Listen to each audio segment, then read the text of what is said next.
You ask Tiger to solve. This deals with linear equations with one unknown. The final result is x equals 43 over 6. Let's solve it step by step.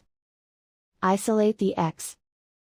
Multiply both sides by inverse fraction 2 over 3.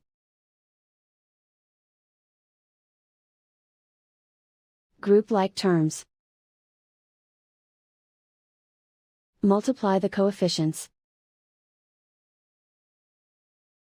Simplify the fraction. Multiply the fractions.